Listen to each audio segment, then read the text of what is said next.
At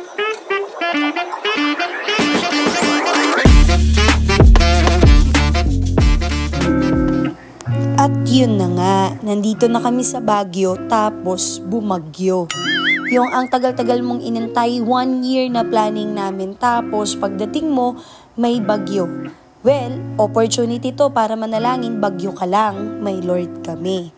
So, anong ginawa namin? Nag-enjoy na lang kami at nag-abang ng milagro na gagawin ng Panginoon. Papunta pa lang, alam na namin na merong malaking niluluto si Lord kung bakit kami pupunta dito. Hindi lang para magsaya, pero alam namin na mararanasan namin siya. So ito na nga mga B, kasama natin ang dalawang cutie na doggy namin, si Cloudy at si Cotton. Sobrang excited. This is the first time nga pala na nag-travel silang dalawa. So can you just imagine, 4 hours travel, super babe lang sila at ine-enjoy nila ang breeze ng Baguio feels. O, diba? Parang mga donya. And we're here mga B, home sweet home. Ito nga pala ang cabin na nakuha namin sa Baguio. Kung naghahanap kayo ng exclusive place na pwede mong isama ang team or family, it's perfect place, Lazy Dog. Para sa mga naghahanap ng pet friendly, hindi lang friendly, ginagawa nilang family at maraming freebies and mura po ang location na ito para sa kaya niyang ibigay sa'yo na serbisyo. Marami nga pala silang freebie like popcorn and mga veggies na galing sa mga tinutulungan nilang tao. Very purposive pa ang place na ito. Meron silang total of 4 rooms, 1 here sa baba at meron din 2 sa taas and with attic. Siguro kasya dito mga around 30 packs.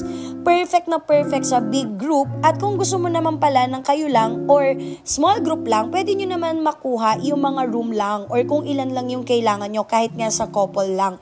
Pero sa amin, this time, kinuha namin ng buo. This is really an answered prayer sa buong team ko. Deserve ng lahat ng mga taong kasama ko nagpagod buong taon for free. So ayan, hindi na nga makaakyat yung nagbe-video dito sa attic. Pero kung makikita nyo, sobrang panalo ng attic.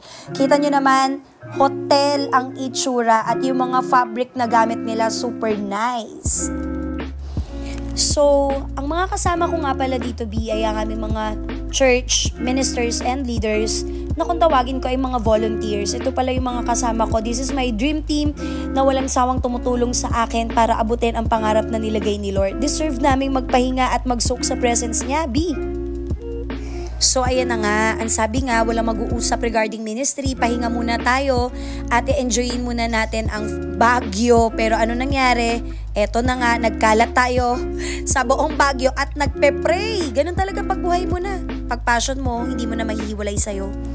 What I love about my team ay walang KJ sa amin. Kasi lahat kami ay pwedeng nagseservisyo ng masisipag pero nag-e-enjoy sa ministry. So kita mo naman, B, after 8 years, ngayon lang kami nakalabas. Deserve ito ng team ng mga ito. Walang sahod, pero buong buhay ang binibigay sa ministry. Deserve namin ang B, Baguio. What a beautiful life here, mga B.